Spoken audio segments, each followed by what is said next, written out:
y un vehículo de estos denominados Homer lo embiste, colisiona con el carro de Rafael Vidal, lo colisiona en forma lateral y Rafael Vidal muere a consecuencia de esa colisión.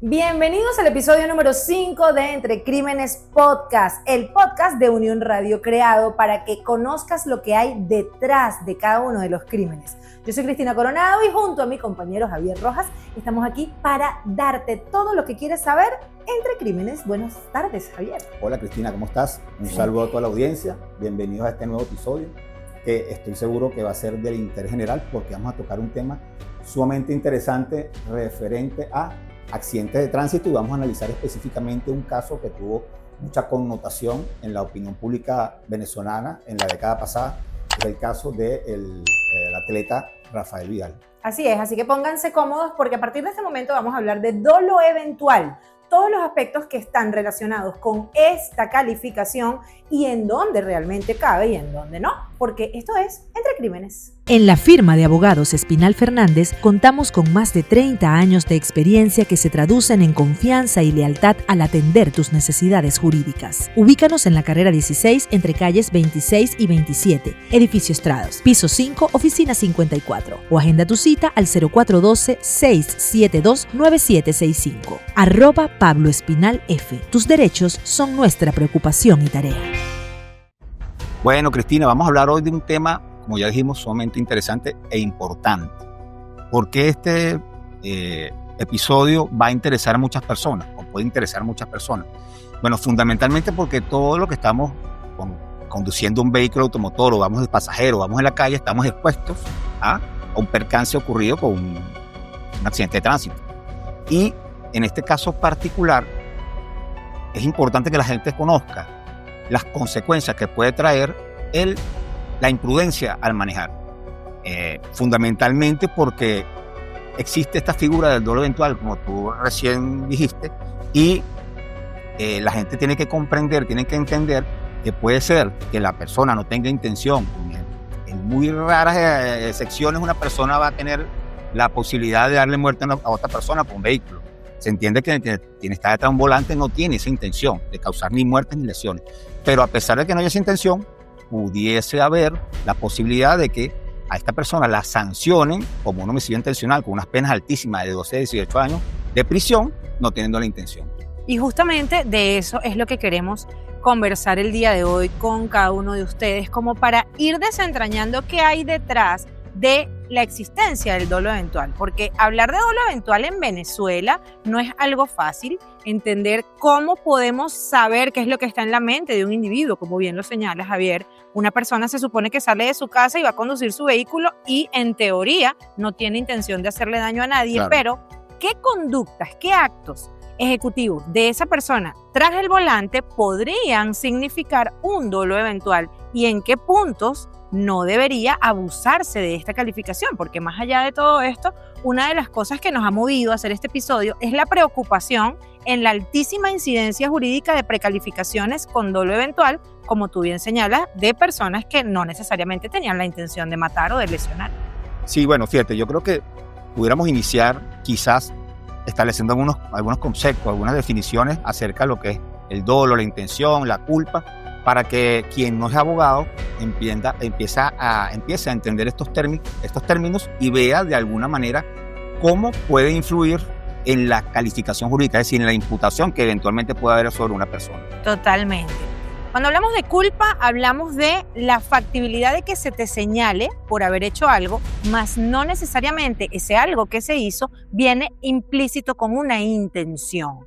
Hablamos de intencionalidad en la medida en la que yo como individuo me coloco en la postura de querer el resultado. Es más, de haber ejecutado todo lo necesario para que el resultado se lograse. Si yo cometí alguna acción o alguna omisión que trajo como consecuencia un resultado no deseado, tendré culpa porque es atribuible a mí esa consecuencia, mas no podrá establecerse que hubo una intencionalidad.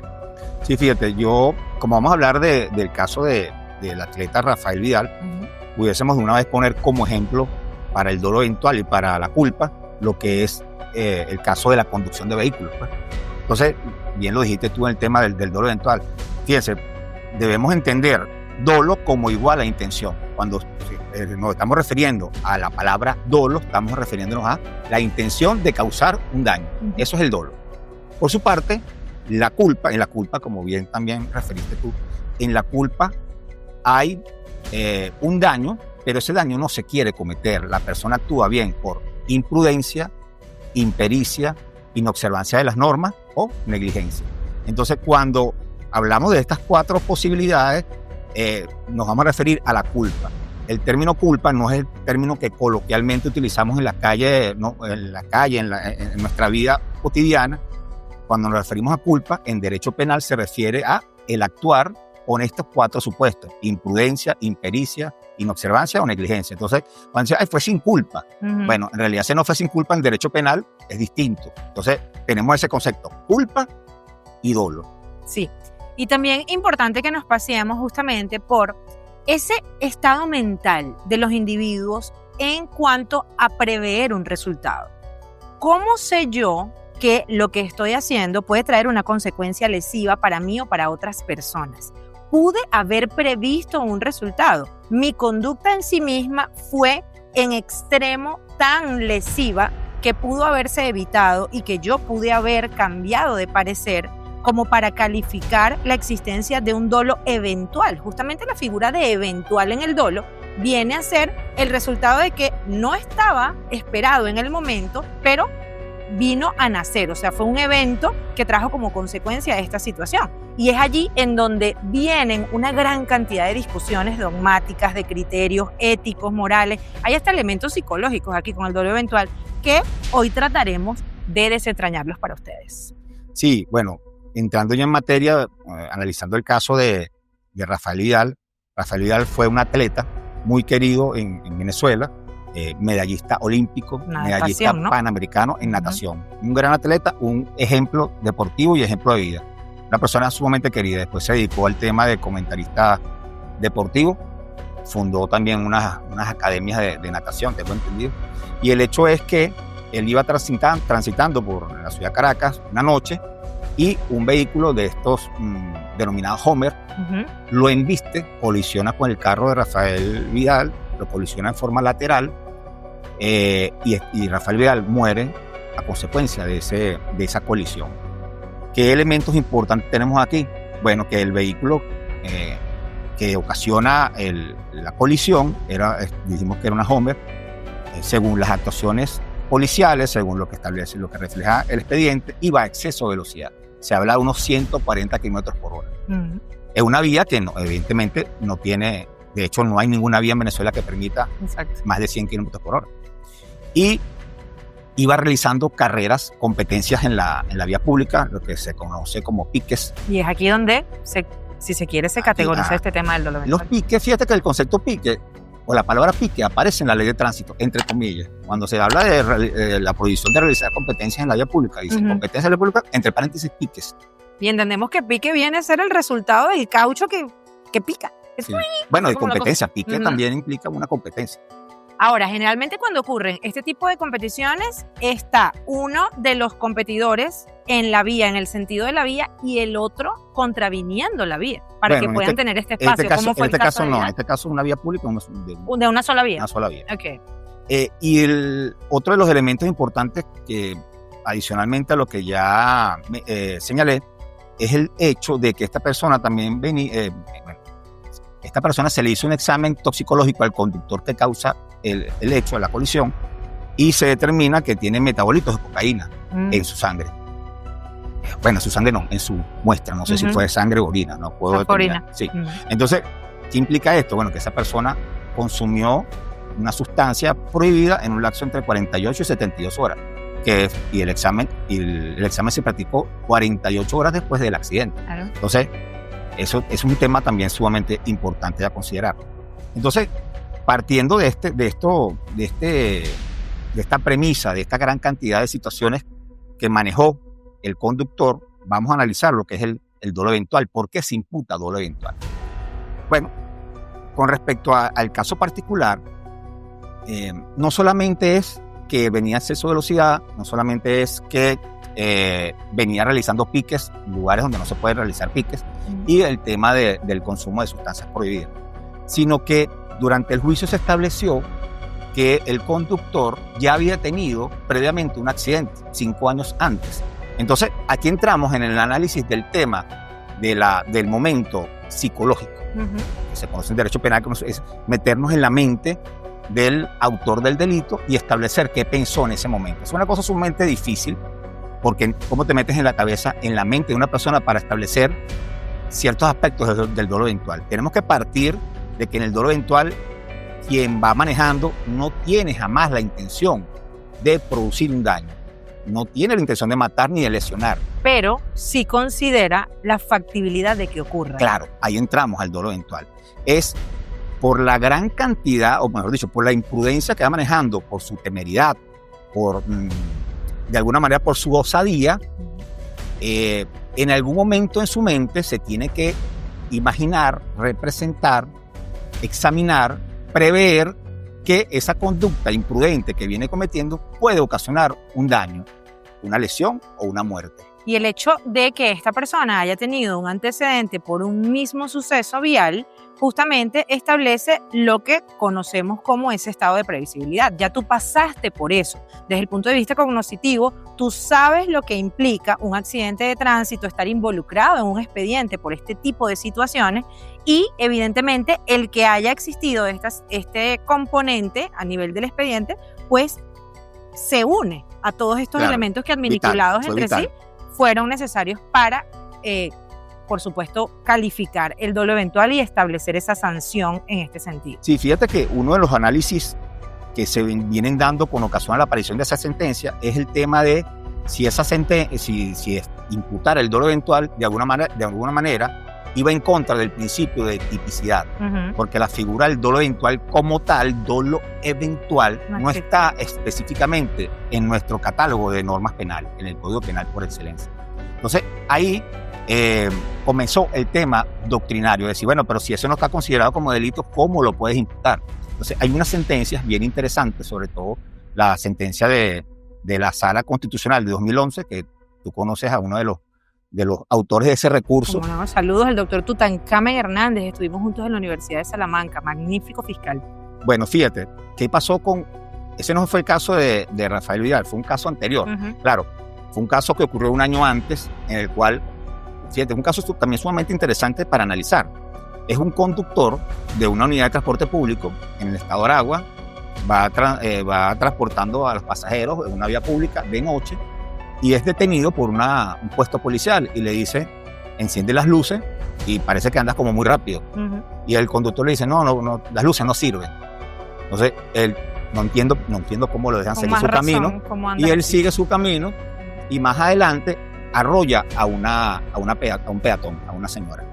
La arrolla, le causa la muerte. Los propios pasajeros le recriminan que se detenga porque el tipo iba a seguir, a los 27 metros fue que se detuvo. Y la fiscalía imputó homicidio intencional a título de dolo eventual. ¿Por qué? Bueno, precisamente porque aunque él no tiene la intención de darle muerte a esta señora, creo que nadie, lo que dijimos al inicio, nadie manejando un volante en su sano juicio va a tener la intención de causar la muerte o causar un daño. Pero que ya andes con el vehículo a sabiendas de que las luces no te sirven, wow. Sí. Y de noche más. Y de noche. Y a exceso de velocidad. Claro. Yo tuve un caso acá, corría el año 2008, recuerdo. Esto era una familia que lamentablemente tuvo que salir en la madrugada porque uno de los pequeños hijos tenía fiebre. Papá, mamá, 2 hijos, a bordo de un Volkswagen. Y atravesaron por la Argimiro Bracamonte, en donde estaban haciendo estos famosos piques. Y aquí sí ocurrió el fenómeno que te digo, que había un vehículo en el sentido correcto de la vía y el otro en contrasentido. Pero no solo esto, este vehículo además era un Ford LTD transformado, tuneado, como quien dice. Le habían colocado una serie de aditivos y una serie de cosas para que el motor fuese más potente. Y cuando pasó justamente el momento en el que ellos estaban arrancando y haciendo la competencia, en ese fatal momento pasó esta familia y lamentablemente fallecieron los 4 partidos prácticamente en pedazos todos. Cuando vamos a hacer el juicio y toda esta calificación, pues por supuesto nosotros calificamos que esto había sido un dolo eventual. ¿Por qué calificaron dolo eventual? Bueno, fíjate todos los elementos. 1, estoy contraviniendo la vía. 2, tengo un vehículo que está intencionalmente modificado para tener más velocidad. Y 3, estoy justamente causando un daño a sabiendas de que lo puedo hacer porque la vía no estaba cerrada. De repente una competencia pueden cerrar una avenida, pero aquí no, esta vía estaba abierta, tan es así que la familia venía por este lugar. Fíjate algo interesante, Cristina, tú mencionaste ahorita de cantidad de situaciones que se vienen sumando a la conducta imprudente del conductor. Hablas de esto. Entonces, mientras más se van sumando conductas de alguna manera imprudentes, temerarias, va aumentando lo que se llama el riesgo, ¿verdad? Entonces, de alguna manera, en la mente de esa persona se tiene que plantear la probabilidad, que es el término correcto que debe utilizarse acá, la probabilidad de que ocurra un resultado dañoso. Fíjate, y aún planteado, la persona no se detiene. Exactamente. Fíjate, eso es uno de los elementos que mencionamos al inicio del dolo eventual, que a pesar de que esa persona que va conduciendo se plantea todas estas situaciones que pueden ocurrir, acepta el riesgo, acepta el peligro y indiferentemente continúa con su accionar. Y eso es uno de los elementos de mayor importancia en el dolo eventual a la hora de establecer una imputación. ¿Por qué? Porque se ha dado con mucha, vamos a decir, en forma abusiva la imputación de esta figura en casos que evidentemente no deberían darse, debería constituir simplemente un homicidio culposo. Y en todo caso, es la suma de imprudencias. Mientras más imprudencia hay, más peligro corre el bien jurídico, y de ahí el dolo eventual. Quiero que hagamos algo, hagamos un ejercicio mental de ver cuántas imprudencias deberían existir en un supuesto de tránsito para poder estar presente de cara a un dolo eventual, porque aquí hemos hablado del elemento psicológico, la previsibilidad del riesgo, el resultado, aceptarlo, continuar. No me puedo meter en la mente de un individuo, pero sí puedo categorizar cuáles son cada una de sus conductas. Pero, como quiera de que no tenemos un instrumento jurídico que lo defina, ¿sí? ¿Cómo podemos establecer en la práctica cuándo sí hay dolo eventual y cuándo no? Porque se me ocurre, por ejemplo, si yo hablo de un individuo que ya ha pasado por una situación como esta, volviendo caso Vidal, es decir, ya tiene determinada experiencia, determinada madurez en este tipo de situaciones, ya él sabe lo que le espera. Pero si yo hablo de un chamo de 18 años al volante, ahí no tengo experiencia. Entonces, ese elemento no estaría. Sí, bueno, fíjate, dicen los autores, y yo me hago eco de algunos de esos autores, del tema de la gravedad de la imprudencia, en todo caso, y de las sumas de imprudencia. ¿Por qué? Porque evidentemente el tema aquí importante es el peligro y el riesgo. Y el conocer el riesgo. El conocer el riesgo y que se pasee por evidentemente, ¿cómo nos metemos en la mente de una persona? Ya lo dijimos. Suponiendo, estamos tú y yo en el entendido de que estamos haciendo una competencia en una vía que nos indicaron que estaba cerrada. Okay. Y vamos dándole pues a todo lo que da tu carro y el mío y creemos que no viene más nadie porque supuestamente estaba cerrada y resulta que no sabíamos que alguien venía y pasó. Allí sí estamos frente a un delito culposo porque nosotros no lo determinamos, pero ocurre mucho que en este momento están calificando dolo eventual porque la persona de pronto venía manejando y venía revisando el celular. Claro. Entonces, sí, evidentemente, mira, hay que analizar también la figura de los delitos culposos, del homicidio culposo y las lesiones culposas. ¿Por qué? Porque pareciera entonces que, ¿será que los delitos culposos se desaparecen, se eliminan en nuestro ordenamiento jurídico? No. Entonces, precisamente, ¿en qué momento calificamos?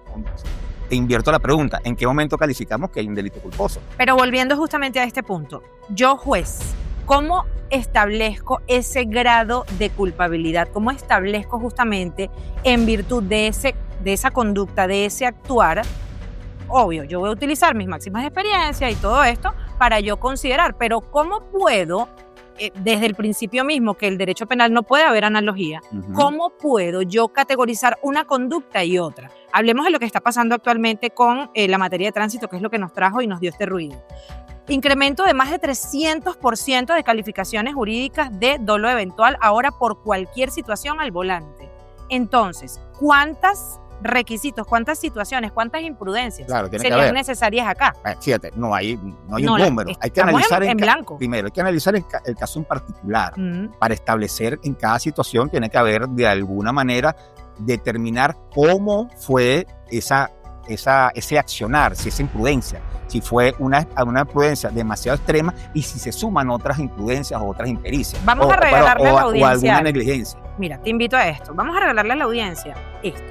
Vamos a regalarle un ejemplo de un delito culposo en materia de tránsito y un ejemplo de dolo eventual, pero que no tenga la menor duda. Culposo, yo estoy manejando mi carro y resulta que yo acabo de sacar mi carro del mecánico y creo que el carro quedó bien, pero no quedó bien. Había un problema de caja, está deslizando caja y fue tal la falla mecánica funcional que no depende de mí que hizo que en lugar de yo frenar, acelerase y maté a una persona que venía atravesando la calle. Bueno, fíjate. Culposo de calle. Es que ni siquiera culposo. Fíjate, ahí yo aplicaría la norma, o mejor dicho, aplicaría el concepto que dieron los romanos inicialmente de lo que es culpa, dolo y hecho fortuito. El dolo, la intención es la previsión de lo previsible.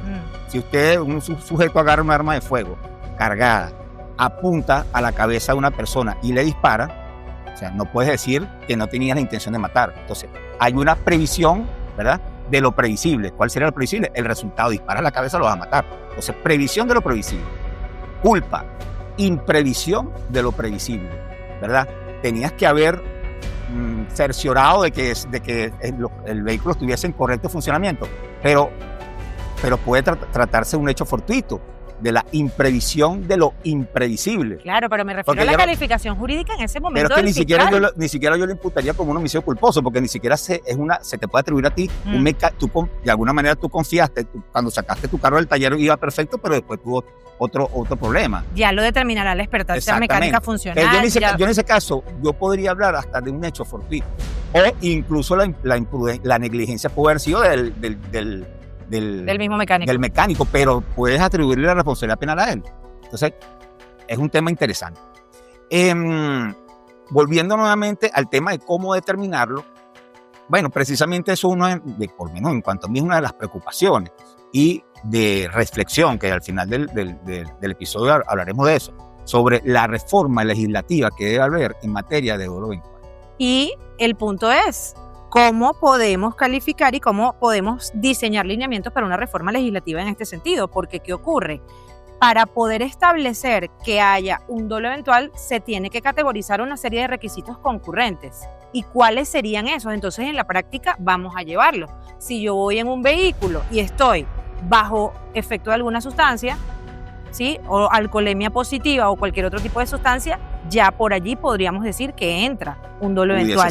Si estoy manipulando mi teléfono celular, se supone que también entra. Si no tengo los papeles al día, yo podría decir, bueno, pero si tengo mi licencia vencida, si no tengo el certificado médico, ¿sabes? No me he visto los ojos, no sé qué bien, y ya tengo un problema de presencia que no me ha atendido. Para eso sí puede ser. Ahí pudiese haber negligencia. Ok, entonces voy sumando estos elementos aquí y de repente si soy por costumbre pendenciera al manejar, ¿sabes? Sí. Si todo el tiempo tengo una cantidad de multas. El gen agresivo. Si tengo una cantidad de multas, si tengo una cantidad de cosas. Claro, eso ya sería el antecedente. Ya por ahí van sumando. Ese ya sería el antecedente, como el caso de Razal Vidal, donde el autor del hecho ya tenía una situación anterior que de alguna manera lo hacía pensar que si él seguía cometiendo imprudencias, podría darse el resultado dañoso. Pero el tema de la reforma legislativa, pienso que tiene que darse. En mi criterio, a pesar de que no podemos decir que el dolo eventual es un estado intermedio entre dolo y culpa, ni pudiéramos decir que es una mixtura, porque es un dolo, está perfectamente delimitado en cuanto a la doctrina de la jurisprudencia, sí pudiera, en mi criterio, una solución salomónica y sana pudiese ser que con relación al dolo eventual se estableciera una pena menor a la del homicidio intencional, sí, pero mayor a la del homicidio culposo. Y que se categorice Claro que se la establezca. cantidad de requisitos que Pudiese deben ser, estar. pudiese porque, ser que tú hagas una sumatoria de quien cometa 2 o más imprudencias. exacto. No Algo así. puedes, o sea, lo que yo digo con el problema del dolo eventual es, y no sé si ustedes comparten esta idea, por favor déjennoslo acá en los comentarios, es el tema de el derecho penal en blanco. Yo no puedo dejar a la discrecionalidad de un individuo que tiene una opinión en relación a una circunstancia que puede venir sesgada por sus propias experiencias o que puede venir de pronto delimitada por algún criterio que tenga de supongamos, los motorizados al volante. O peor aún, que no conozca la figura. Ok. Porque fíjate que realizando sentencias sobre el aspecto del dolo eventual, conseguí una donde un fiscal imputó lesiones culposas a título de dolo eventual. Oye. Entonces, si no manejas la figura, ¿cómo la vas a aplicar? Entonces, otra de las reflexiones es que se prepare a los funcionarios del sistema de justicia para que entiendan esta figura y no se aplique en forma abusiva, indiscriminada, sino que ante qué criterios vamos a poder utilizar esto. Porque se presta mucho a la subjetividad. Claro. Todo es dolo eventual, no. Entonces, ¿por qué en un caso sí y por qué en un caso no? ¿Tú crees que deberían hacerle valoraciones psicológicas a las personas que imputen por accidentes de tránsito? Es posible, Como para determinar su estado de peligrosidad al volante. Es posible, pudiera ser una opción a la hora de buscar establecer si se trata o no de esta figura. Puede ser, es una opción. Incluso también en una oportunidad yo recuerdo que yo le decía a los funcionarios de tránsito que ¿por qué no ir más allá del mero croquis, la mera experticia mecánica y funcional y verificar si la persona estaba texteando en ese momento o estaba haciendo llamadas con alguien? ¿Sabes? Claro, sí, Eso es algo que se puede rastrear criminalísticamente y pocas veces lo hacemos. Y por ahí hay una película que habla sobre eso, de que si la persona en ese momento estaba... Una película no, perdón. Lo vi en una serie, estas de análisis de crimen, no sé, de estas de cosas que andan por ahí, que pretenden analizar crímenes. Esta de Discovery, ¿sabes? Bueno, ellos hablaban de que la persona en el momento, justamente cuando se produjo el accidente, venía enviando un mensaje de texto por la hora que ocurrió el hecho y por el mensaje que se envió. ¿Y para ti hay dolo eventual? Depende. Es que cada caso es muy particular, tendrías que analizar si hay otra. Yo pienso que con una sola imprudencia... Una sola no, ¿verdad? Me parece que sería una sola debería ser culposo. Pero que también depende. Una sola imprudencia, pero la magnitud de la imprudencia, porque si tú vas en una calle que permite la velocidad máxima es de 20 kilómetros porque estás en una zona residencial y tienes determinadas características y andas a 150, 160, claro. Ya hablamos de un tema de que a pesar de que es una sola imprudencia, pero ya da para decir que te tenías que plantear que si salía un niño de la zona, porque estás en una zona residencial, si sale un niño, bueno, pues otro tema importante, el tema de las vías, del estado de las vías, porque pueden ocurrir hechos de tránsito con ocasión a la mala vialidad, esquivando un hueco, caes en un hueco. Entonces, ya ahí tendríamos que hablar de otros factores. Es suficiente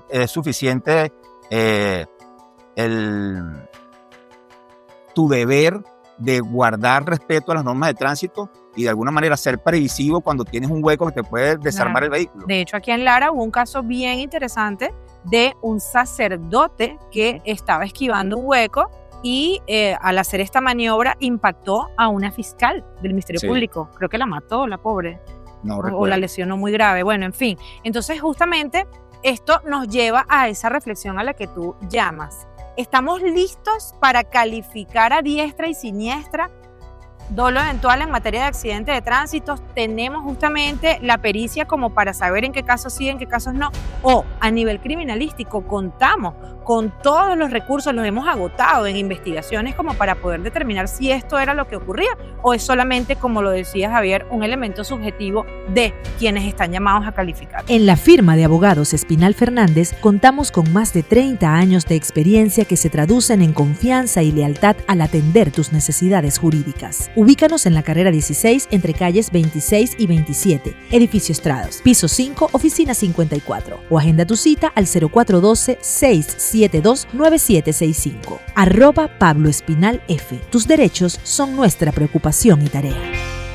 Sí, fíjate, hablando del tema de las experticias relacionadas a los accidentes de tránsito para determinar de alguna manera si, por ejemplo, hubo exceso de velocidad.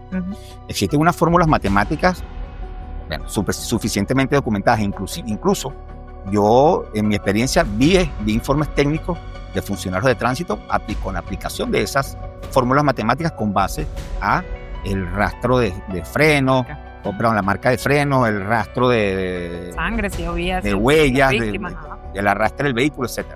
Entonces, últimamente estoy viendo que hay algunas fallas, a mi criterio hay fallas, porque no se puede determinar, no se puede simplemente mencionar en un informe hubo exceso de velocidad y no explicas por qué hubo exceso de velocidad. Tienes que, el informe, los requisitos del informe técnico tienen que ser los mismos requisitos del COP en cuanto a la experticia. Establecen unas conclusiones, pero ¿cómo llegaste a las conclusiones? O sea, exceso de velocidad. El conductor del vehículo tal iba a exceso de velocidad. Porque en esa zona nada más puedes ir a 40. Ajá, pero ¿cómo estableces que iba a exceso de velocidad? Entonces, claro, también hay unas formas de determinar el tema de la velocidad cuando no cuentas, por ejemplo, con un rastro de frenado, con una huella de frenado. Sí, que hablas de la deformación del vehículo, etcétera. La ubicación del vehículo del lugar del impacto, como por lo menos ocurrió en el caso de Rafael Vidal. Si tú ves la fotografía del vehículo donde iba Rafael Vidal, ese vehículo quedó aplastado prácticamente. Una Homer tiene casi 3 toneladas de peso.